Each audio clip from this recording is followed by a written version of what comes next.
Well, I am here at the hotel at Oak Grove Racetrack. It's a nice day, beautiful day here in Kentucky. I want to get through my list now. Be a little condensed. We're not going to do the stables again this week. I'm going to talk about the 2-year-olds, the 3-year-olds. The 2-year-olds weren't really even in action. Weren't really in action this week.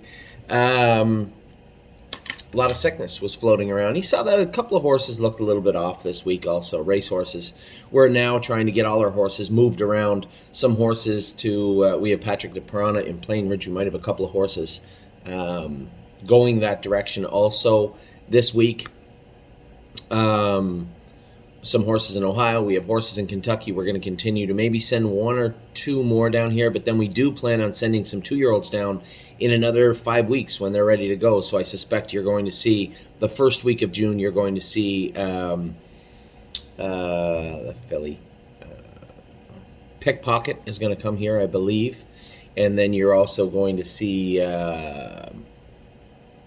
Lover's Play. Oh, it's driving me crazy. There's nothing worse than that. Lover's Play and a couple other horses make their way down here. I think that'll be a good spot for them to start off. Anytime you're talking about having the horses racing in June, it's a long year, right? So we always have clients that, and I had a great conversation with one of our clients, Joel, this week about letting the 2-year-olds progress slowly. And as I said to him, I just don't want to put myself in a position where we're chasing something, right? We believe that the horse is a world champion, so therefore we're going to bring this horse around really, really slow and hope that we can, put together a program. I mean, as I said to him, both Muscle Hill and Sun Beach somewhere qualified June and raced in July of their 2-year-old season. So this isn't foreign to the industry. Coming down to a track, shipping down and racing in June, a little bit early. New York was end of June. Most of the stake races start 1st of July, so it is backed up a couple of weeks now. Does that take a couple of weeks off the end of the year? It would be fair to say it might, but it would also be fair to say that, and I have this conversation with a number of people in our industry, especially my brother James, is get the money when you can. There's always that bring them along, get the money when you can. We had Carter, Michael Dio, Brace for Landing, Crantini, Crantini, and Spitfire all ready to go right away in July. And all 3 of them raced in the Breeders' Crown. And somebody said, well, yeah, but they did no good. That might be because they weren't good enough also. It may not just be because they were tired at the end of the year. So if we could just keep them fresh, we would somehow win the Breeders' Crown. As I said, there's only so many races to go around. So we're looking at our schedule saying, where should we go? To race in Kentucky for 25, 100, or 50, or whatever it is, maybe 50, 50. No, I think it's 25, and 100. Still a lot of money, right? We had Swinging Senior Reader ready to rock July 1st last year. She won the big race in Ohio, the Next Generation, on the very 1st of July, 56-1, which was her lifetime mark, which she equaled as a 3-year-old 2 weeks ago. Was she tired when we put her away? Probably, I guess. I'm tired at the end of the day, the end of the month, the end of the year. Sometimes I'm sure you are. But all of those horses came back good, right? Crantini, qualified in 56, looks great. Carter, Michael Dio, second in 55 and 4 in the mud, come 27 seconds. Look great. Spitfire Overseas just qualified 55, come 27 seconds. I don't know what more we can do. I think we're on the right path, and until somebody gives me more information that we're not, we're going to stay the course. So when it comes to Pickpocket, likely to end up down here for the stake races at Oak Grove. Lover's Play is the only filly, I believe, that we can affection fit it, but her first stake race is right at the same time as the Oak Grove final. Arson might be another one that could come down, and there's a number of colts. I think we'll have no less than 2 colts here. Lover's Play will likely be here, and Arson will likely be here, I think, as I say it out loud right now, but that's not to say that they will.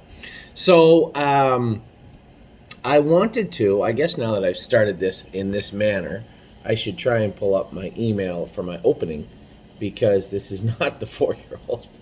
This is not the 4-year-old start that I thought it would be. So we're going to now switch gears and just go right to the opening. There it is right there. I didn't think I'd be able to do that. I'm getting better. So we had a great week at the races this week across the board. It wasn't perfect. Haunted House was a little flat last night. Showed just a trickle of blood, but I think he's got something going on too, something bothering him a little bit. It is going to be a conversation I have with Harry this week, and a conversation with a number of you where we race the horses. Haunted House fits an hour as a 4, can win up to 7 races in Saratoga and the Plain Ridge area, and never have to go where he had to go last night. 49's a bit much to ask. 50, 51. He's a 51, 52 pacer. But when you start going in 49 in front of him, he's going to become a 51 and a piece 52 pacer, getting sick of chasing them. So I think we need to find a good spot for him. Another horse I wanted to talk about was Oakwood Cowboy. Looks like he's in a little tough in the straight numbers at 6 tonight. But as I spoke to Mark Beckwith a little while ago, fits dirt cheap at Saratoga, and they go for $12,000 to $15,000. That's probably where this guy could go. So I want to give everybody fair warning that Haunted House and Oakwood Cowboy may end up racing in Plain Ridge / Saratoga in the Saratoga area. I was pretty emphatic about not wanting to race Patrick the Piranha at Yonkers or the Meadowlands. And I guess as I drove down the road and I posted that video, I thought to myself, it might be unfair to say we never will race the horse there. I would rather not. I would rather protect our horse. He's an older horse. He's done us a lot of good. He's going to continue to do us a lot of good. And, although I'm not thrilled with the Saratoga racing, finishing 4th in that class ensures that he gets another start or 2 at Plain Ridge, right? And that's kind of the politics of horse racing is if you win and win and win, that particular track is going to say, just go somewhere else for a bit. And you see it everywhere, right? You see it in Ontario, still with the Fellows Trotter that mauled everybody the other day. Now, he might have just won at the wire, but did he just win at the wire? I mean, they may have been trying to lobby for another start in Ontario, and that's not fair to him. There should be a group of free-for-all trotters and pacers every week, all the time. But there isn't. So you're left trying to mesh together this top-end group, and really the Locatellis and all those horses that race good together don't really want that horse in there, and he doesn't fit in there. And it's not fair to the owner, it's not fair to the track, it's not fair to the other people, but it just is what it is. So it seems like he's going to get a start every 2 weeks. And we've been down that road before also, have we not? So I think Patrick the Piranha, you'll see him race, likely not this week, the following week in Plain Ridge again, back in the open. You'll potentially see Oakwood Cowboy and potentially also, depending on the conversation I have with Harry here in a little while, Haunted House head that way. These are both New York breds that are going to have a lot of allowance and a lot of room to move. And Haunted House, for a big horse, took his mark as a 2-year-old at Batavia or Buffalo or one of those tracks. Mark told me the horse can get around the half really good. And Oakwood Cowboy went at 52-1 at Northfield. So these horses are suited for there. We want the right horse for the right track. And I know I have to give everybody fair warning because everybody's like, New York. You know what? We're all in the same boat. And for the people that want to continue to buy good horses, there are chances that they may have to race in a place like Yonkers or Saratoga in between starts at Plain Ridge. And I would caution everybody again, it may be worth looking into getting a national racing compact. Yes, I'm well aware. It's not lost on me that this is a thorn in everyone's side and a pain in the ass, but it is what it is. And at this point, until we can get some movement on licensing in the industry, it is just something we have to deal with. And that's the reality of it. There's no sugarcoating it. You know it, and I know it. It just, this is something we have to deal with.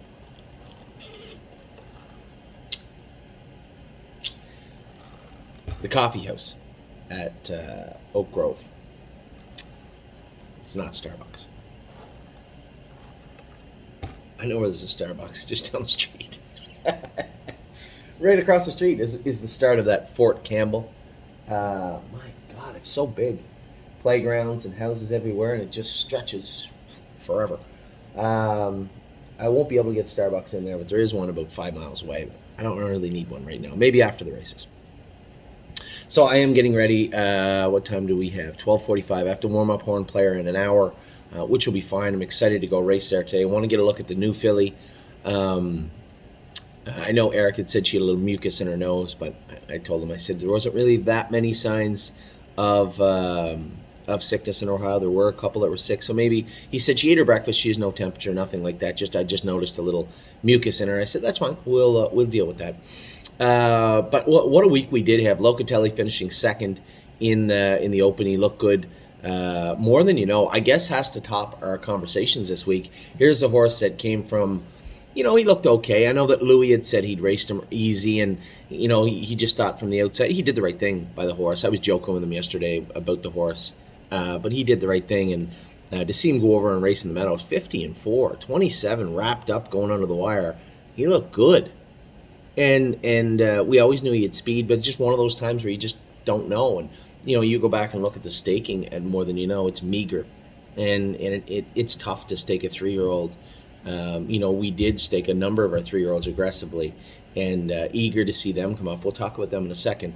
But more than you know should top the list of talking about. Here's ours, 50-4. That was really, really incredible mile.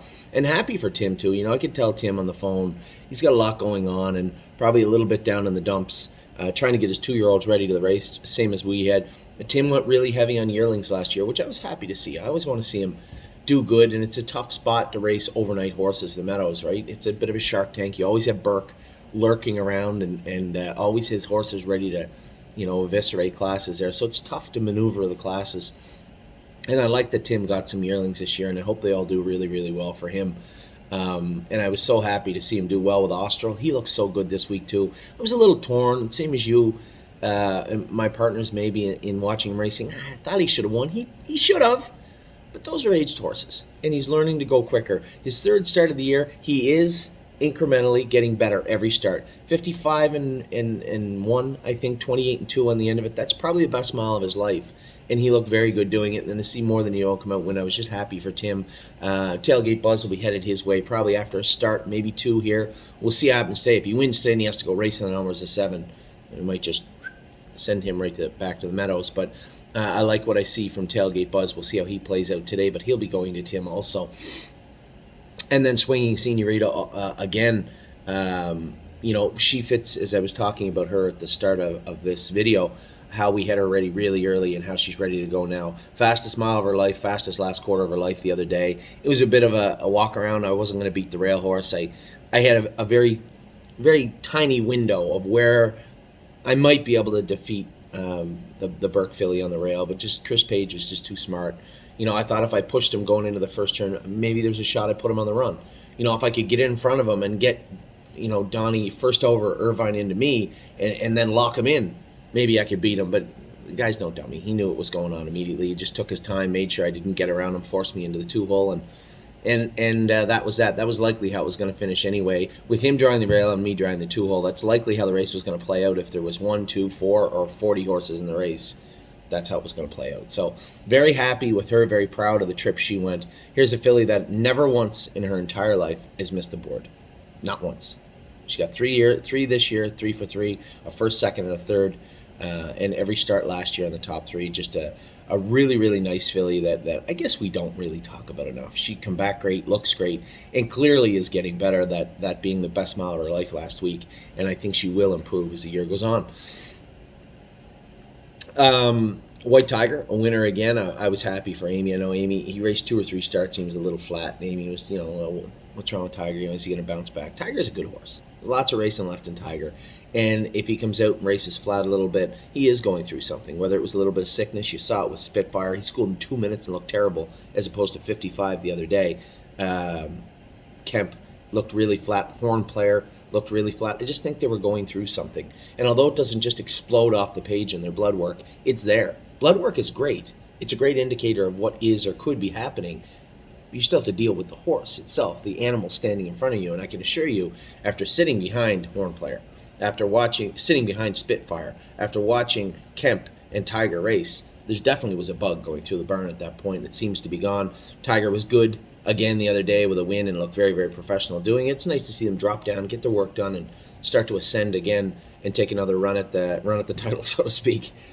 So, more than you know, White Tiger, Locatelli was great. Smoking Hot Irish Girl, a win, very professional looking win from her. The track was not playing well, it was dead that day, and it was very, very windy. Both her and Coupe de Ville raced huge, but smoking a hot Irish girl with a stake victory. So good for everybody associated with her. As I said, Coupe de Ville was a winner on the same day, and what a mission come back the next day, I believe. 2 days later, something like that, and raced very, very good also, finishing second. I'm excited to race him into the 7. Well, he's in tough. You're not trotting 55, which I don't know if he can do yet. He's in tough, but you know what? He's really, really turning into a nice horse, and I think we're at a precipice. We're at a turning point where he could become just an okay, useful horse, or he could become something more, something better, something we haven't seen yet. And I think he's there. He's on the doorstep, and I don't know which way. I don't know which way that will go. What else do we got here? JK Victory bounced back well. You know, obviously that was the numbers at 3,000 or 5's making fun of James too a little bit, but the numbers at 3,000 or 5,000. Trace drove him really hard, but drove him great. And I talked to Trace Tetrick actually the next day, and I said, still looked a little bumpy and a little off. And he goes, yeah, that's him. He said, I was happy with him. He said, you don't get beat in that class in 49. He said, I don't know where that came from with the other horse. He raced good. He said, but whack it out and just get picked off in 49 apiece is a good start. And I said, yeah, that's a great way to put it. And he's turned into his brother. He's a real politician now, Trace. Really polished, good talker, and nice to talk to. Very nice man. And spoke to him for a little bit about him. He was very happy with the horse. So it looks like we found the spot we needed, just not in the spot we wanted to with JK Victory. But that's the beauty of having a stable this size, is we can move. Right, we're a lot more fluid than other barns, where this may have been a real altering change to their barn to move them. It was just put them on the trailer and away you go. And I like the fact that we can maneuver our horses around like that. I talked about Haunted House and Oakwood Cowboy a few minutes ago. JK Victory, all the horses like that. We're not always going to be right, but we have the opportunity to be right. And I like that. Patrick the Piranha, as I said, raced great 2 weeks in a row. The other day, turned into a bit of a parade, as I called it, 28, 57, and 4. He's a million lengths back. Not really, he was 6 lengths back in a 6-horse field, but I thought he should have been a closing second, but on a half, 3 wide in the last turn, bit of a flatter track. I thought he raced okay, and it'll ensure that he can go back to Plainridge, so that's good. Austral Hanover, as I said, raced really well. Sintra, I'll tell you what, it's been a long time since I fell asleep watching TV. I fell asleep before Sintra raced last night. Just from the travel all day. I like the traveling, but it is taxing, right? I'm not a robot. It is taxing, and to get in the car and drive the hour here, just finishing up my day, watching the horses. I was a little deflated watching Haunted House race. I thought, I thought he would have been a little bit better, but again, something bugging him a little bit, and we found out what that was after. So I was just sort of sitting here winding down my night, and I woke up, and I never realized I fell asleep. I wasn't watching TV, I was watching my iPad. So my iPad had turned off. I woke up, my wife called me. I was talking to my wife and my kids, and I said, I got to do my videos, got to talk about all the horses, and it just popped into my head. How did Sintra do last night? Opened up my iPad. There was the race right there. So I thought he raced great. If you go back and look at Sintra last year when he came off a break, he had those 2 or 3 or 4 or 5 starts with Minari where he was so-so, and then Harry got him his first start, he was so-so, and then boom, he just took off. And I think he's an old horse that I could tell in the qualifier, he's smart. He knew it wasn't, I don't know how horses know, but they know something's up, because he was just kind of present. 26 and a piece, 53, and then to come out pace 50 and 1, 27 and 2. If you go back and look at his lines, this is him. This is him coming forward. So Sintra, a good race for him last night. And I really should have been near the top of the list was Tactical Mounds. How good she was this week. First start at the Meadowlands, I called Scotty, or Scotty called me right after the race, right after the next race. He was in the next. That's a B- at best. Scotty called me and he said, you weren't joking. I had told him, I said, this filly will trot in 53 right now at the Meadowlands. I told him he'd pick something. He goes, you weren't joking. And I said, I didn't really think you'd turn it into a hold my beer moment. I didn't think you'd turn it into, well, you said 53, so I went in 53. He said, I'll tell you something. She lost a shoe leaving, and he said, I kind of got caught sleeping. I didn't want to drive her right through the wire. And he said, I could hear Brian in behind me. I knew that everything was kind of going our way, and I just thought she'd coast through the wire, and then Brian's horse hit another gear. I forgot to tell everybody. The best part, the only good part of Tactical Mounts getting beat the other night, that filly that beat Tactical Mounts is a Glare AM sister. And she is in full. We'll talk about the foals in a minute. She is in full international money right now. I thought that was really cool. Johnny pointed that out. I had no idea. That filly was never up for public sale. She's a Walner sister to a Glare AM and was the one that ran down Tactical Mounts the other night. Now, I will tell you this.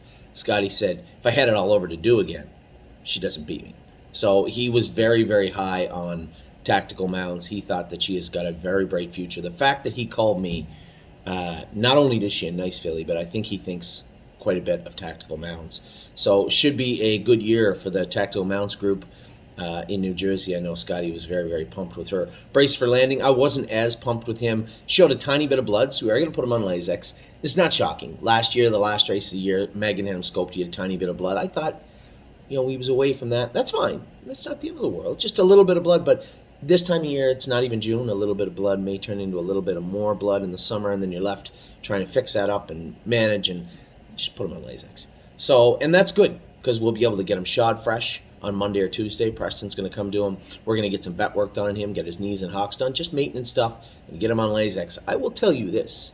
Next time Brace for Landing races, you will see the Brace for Landing I've been touting. Aside from the qualifier, which was pretty obvious he was ready to go, you will see the Brace for Landing I'm talking about in, it's Sunday, so 4 and 7, 11 days. Remember. Crantini qualified grade. He's in to go Tuesday. The only issue with Crantini, he's got a ship short to Megan. We couldn't get him on a truck until the weekend, so he's going to be coming in a little hot, which is fine. We would do this. Say if we were racing Crantini, we would still ship him down there no earlier than Saturday, no later than Monday. So it's not the end of the world, but I know Megan is a little concerned, obviously. She's super protective of the horse. She loves him to death.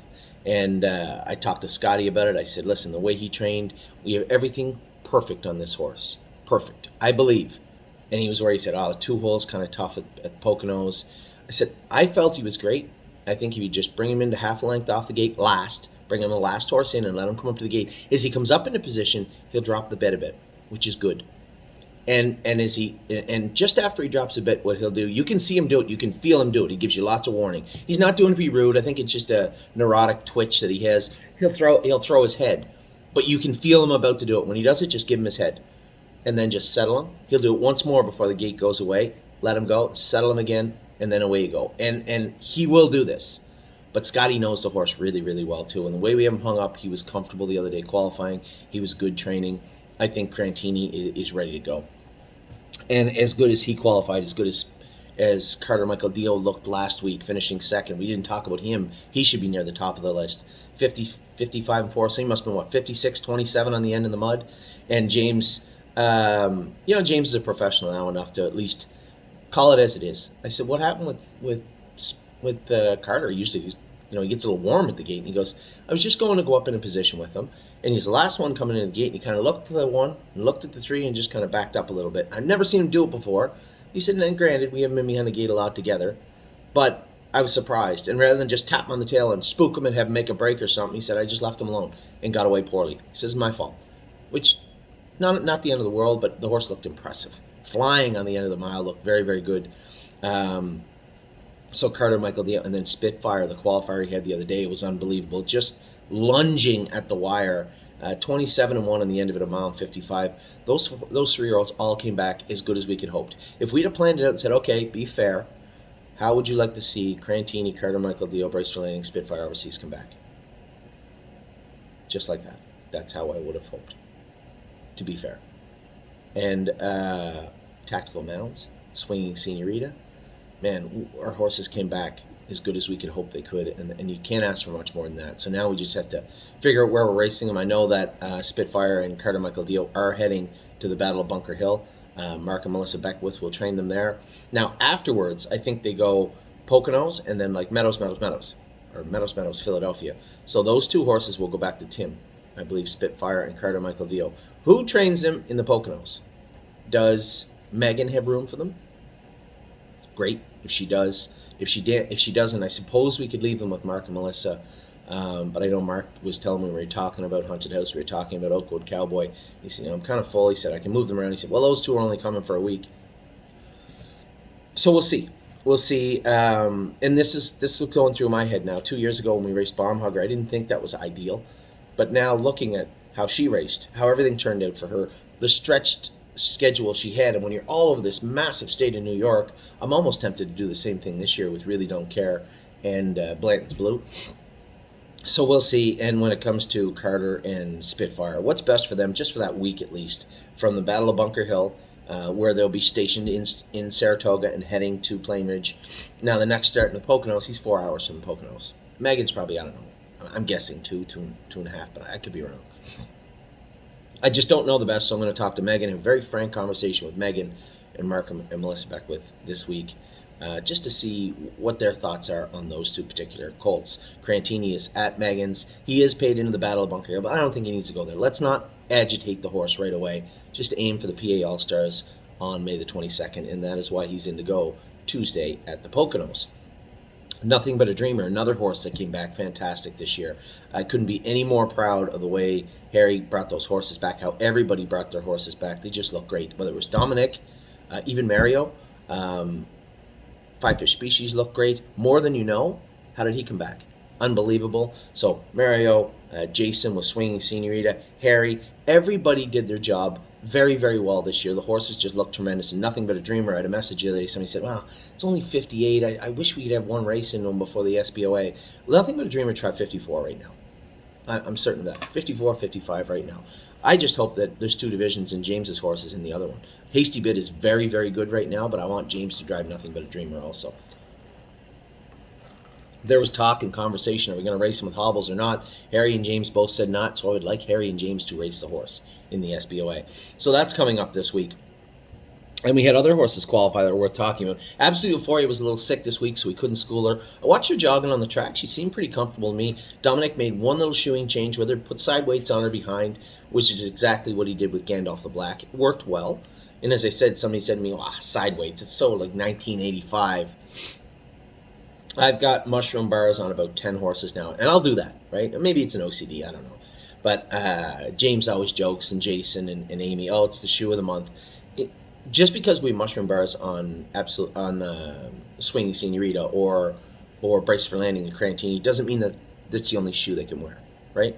I got flip-flops on right now. Doesn't mean I can't wear my running shoes or the deck shoes that I have. Of course I can. And it's not to say that they're going to race any better or any worse, and on any particular day. Maybe they'll race better with mushroom bars and a stickier track on Thursday, or a harder track on Friday, or something else. Or maybe it doesn't matter at all because we don't know. We can't run the races consecutively. I can't race them with mushroom bars on and say, okay, hold on a minute. Okay, put the flip-flops on them. Now go out and go again. Okay, put the full swedges on them. Go out and go again. Who cares? As long as they race good. And when I see Brace for Landing go better, get better training, and the only change that we've made to him is mushroom bars, then I'm more apt to say, well, it worked good on him. Speeder's staying good. Why don't we try them on another horse, Crantini? Crantini was horrible with flip-flops on, training fast. I meant to tell Megan this. Jogging flip-flops are very comfortable for horses, but when I got at speed with Crantini, he was terrible in flip-flops. Horrible. Put the mushroom bars on him. Different horse altogether. It took 5 days. And I've never seen him train as comfortably and as smart as he did after that. Was it the shoes? I don't know. Maybe it was the moon. I have no idea. And anybody that tells you they do know is just trying to make themselves feel good. I don't know what it was. All I can tell you is the only change we made with those two horses were those shoes. So now I took those two horses, and I put those shoes on about 8 or 10 horses, and I don't care. Somebody says, well, do you think it'll work? I don't know. Ask the horse. I don't have to hit the track with them on. They do. And that's kind of how, I think that was kind of the argument that Mark and I had. And I felt bad about it after. Is that I didn't mean to sound, Mark is the type of guy. And it was funny because I watched Chris Christoforou talking about a horse he had the other day, how meticulous he was about the shoeing. And it was interesting because he's a very, very good horseman also. People don't know that about Chris Christoforou. Not just a good driver. The guy's a great horseman too, like at least second, third, 18th generation horseman. I don't know. The dad was a good horseman, so was he, and he was sitting there talking. I never said a word. I was just listening to him talk about shoeing on his horse. And it was the exact same way Mark was talking about shoeing HL Blue. No, I don't mean the shoes, just the way he went about, just the precise way they were talking about how they wanted the horses shod. And I guess it's maybe because we have a bigger stable, or maybe because I'm always changing things, but I never looked at it. I never look at it like that anymore. Put those shoes on the horse, see if he races or trains better, and if he does, great. If he doesn't, and you believe it's just shoeing that's causing that, then change. And there's two different ways to go about that. There is that methodical, surgical way you go about preparing the horse to train, and then there's training and shoeing and changing the equipment in a more reactionary way. And I'm more of a reactionary trainer, right? So when I train the babies down, that's exactly how I go about it. When I sit behind the horses as a driver with brace for landing or everything, and I come in and I talk to Amy and Dominic about the horses, that's me saying what I see as a driver, right? And how I would approach it if I was training the horse. And that's how I look at stuff, right? And it's different, right? And when I talk to Mark about it, I maybe it sounded like I was belittling him, saying, "Hey, just relax, just put the shoes on the horse, train the horse." And I don't want to come off that way, but there's nothing wrong with that. The only problem I have with that is that's the stuff that keeps you up at night, right? When you look at everything in such a surgical, methodical way, you can't shut it off. Your brain is always trying to think one step ahead, one step ahead, one step ahead, one step ahead. Where I learned a long time ago that I would rather just say, okay, I'm going to go sleep now. And then we're going to train the horse in the morning, and then we're going to assess and reassess the horse at that point. And there's nothing wrong with being a perfectionist. I found it's a little more stress-free not to be. That's the way I approach it. So the horses we were qualifying, we were talking about how well the 3-year-olds came back. Absolute euphoria. I'm excited to see how she's going to train. It's where we got it from, was side weights on the horse. Been a long time since many people use side weights, but Dominic did put the side weights on Gandalf. That was all him, and the horse has been racing really well. So really happy with that. He tried them on Absolute Euphoria also, because that break she's making though, and I told him, I kind of did disagree a little bit with him at that in that regard. I told him that I didn't think that it was crossfiring. I think that her feet were hurting her a little bit, but there's also some merit in not changing everything at once. Start with half the horse. Don't change everything, because then you don't know if you help the horse behind, if that helped them up front, or whether it is up front or behind. This may sound very complex, but sometimes it's better to make little changes step by step. And Dominic wanted to put the side weights on hers. Go ahead. We'll see how she trains this week. I would have liked to school her Friday, but she was sick. I saw her on the track. She looked good jogging, though, so I was very happy in that regard. Merchant Man, I thought, looked good. That's a good stepping stone for him. I know when you see Spitfire Overseas go out and qualify 55, come 27, and you're like, what about Merchant Man way back there in 58? Merchant Man didn't race in the Breeders' Crown. He didn't get to trot and race against good horses all last year and build up muscle and turn into this good horse. And he may not be a good horse, but I can see him trotting in 56 in the next month, which makes him a useful horse. And I can tell you what he did do. Everything right. He did nothing wrong. Merchant Man was perfect the other day. So Harry has him good. 5 Fish Species qualified well. Mario had said to me, he came out of the turn, he said she was following well. She was going to trot in 58. Then that horse made a break, and she watched the horse drift off the screen. And then I was like, now what? And she just went, kind of got a little green on the front end. And Cunning Connie was catching up to her. So both those fillies went well. Very happy with them. I'd like to see over the next week or so what 5 Fish Species was going to do, because she is eligible to the stake race. But do we send her down there, send her down to the Excelsior A to race for 15,000 or 20? I think somebody said it is this year. Maybe. That's a possibility also. So that's something we can look at. But right now it's May the 6th. She's definitely going to race next week in Ontario. Renegade Gypsy. AST was a little high on him. He's going to work on him and re-qualify him next Friday. How the hell am my 1%? Both schooled well. My 1% to qualify, he's ready to trot 57, 58 right now, which is shocking that I just said those words, but he is. And how the hell I thought looked good also. We're going to make some significant changes on him this week also. We're going to move some equipment around on him, change some stuff on him, and put him back into school. Now, I'm going to try and school him without the hobbles on, I don't know the horse that well. James always went with him. Harry always had him, and we always were just trying to rehab him from these knees that he had operated on.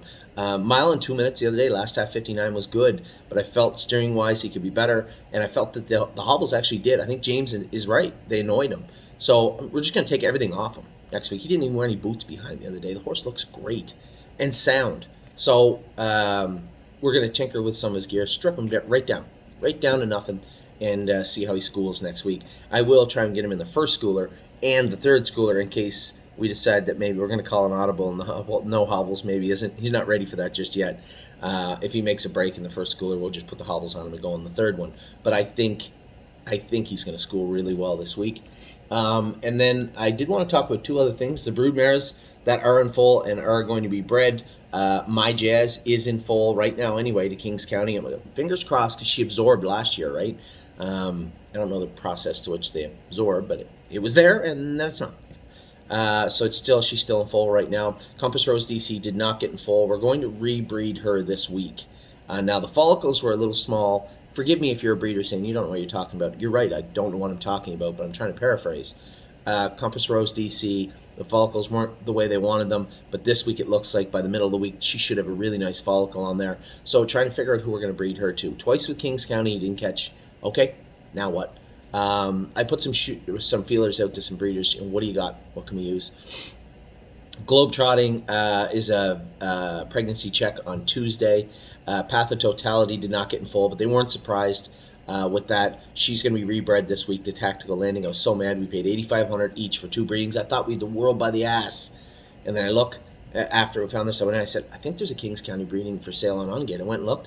It sold for $5,800. If this desk wasn't so heavy, I would have flipped it right over in the room. So Path of Totality, we still have our breeding, though. We're going to use it on her. State Park S was also bred to Tactical Landing. So those are the 3 that we bought. Green Shoe, Globetrotting, Path of Totality, and State Park S, both bred to Tactical Landing. Iglarium is in full to International Money, so that's awesome. Capistrano is a vet check this week, I believe. Now, the only 2 left, Muscle Chrome just fold. And can we breed her to Kings County? My only problem is if he misses, we're almost into June. This is our chance to catch up a year.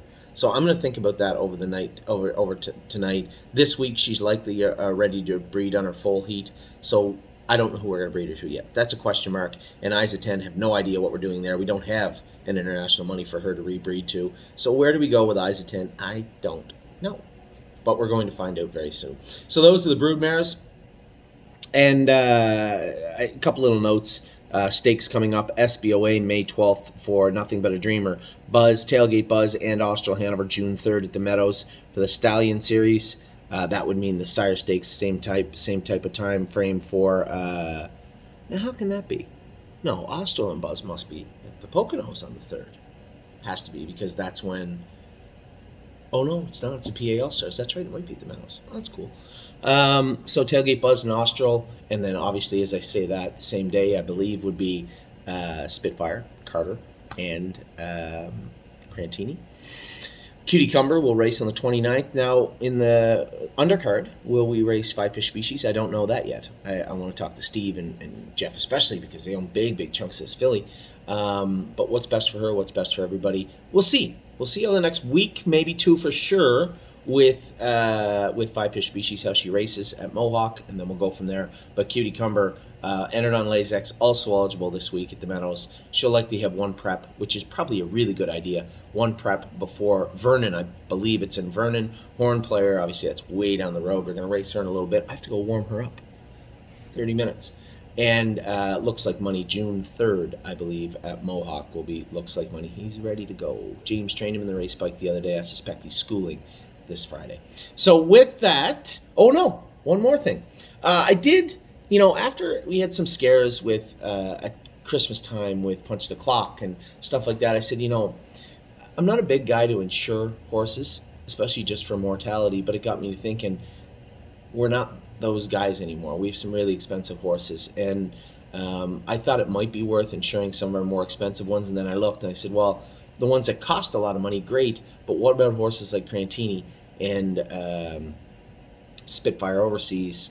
Brace was expensive, so he was on this list.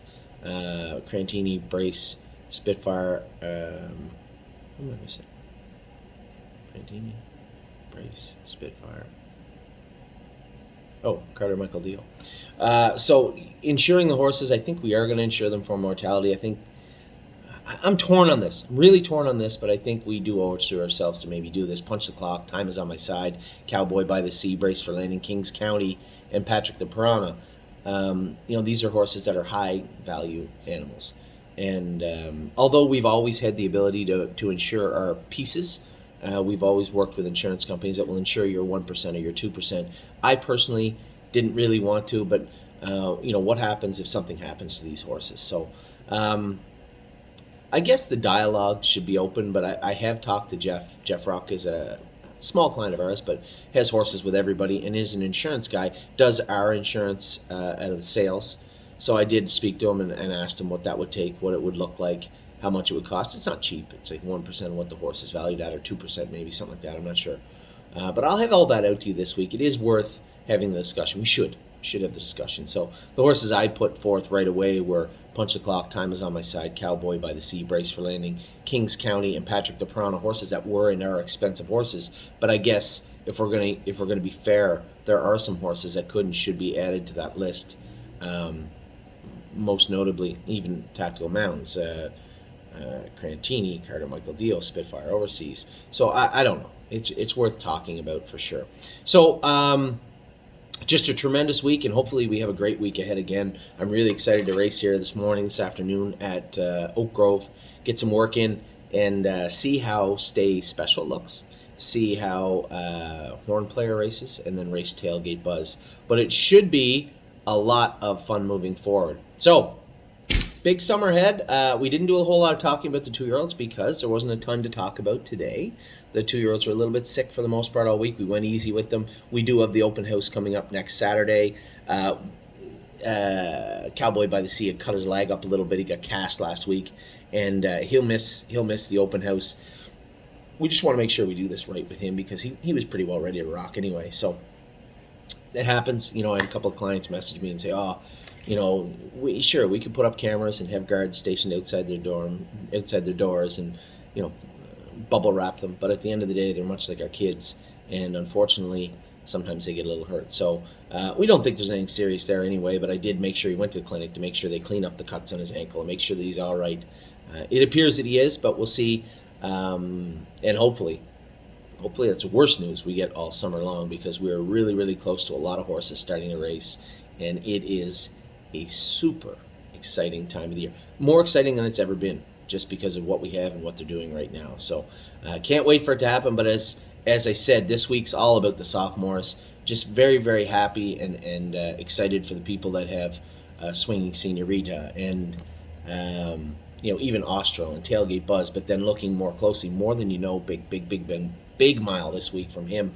And then to see Carter race last week, Crantini in to go. Spitfire is going to be ready to go, and Brace. It just, as I said, very exciting. So with that, I'll let you go. Have a great day. Have a wonderful rest of your Sunday. It's beautiful here in Kentucky, and wish me some luck as I wish you some luck.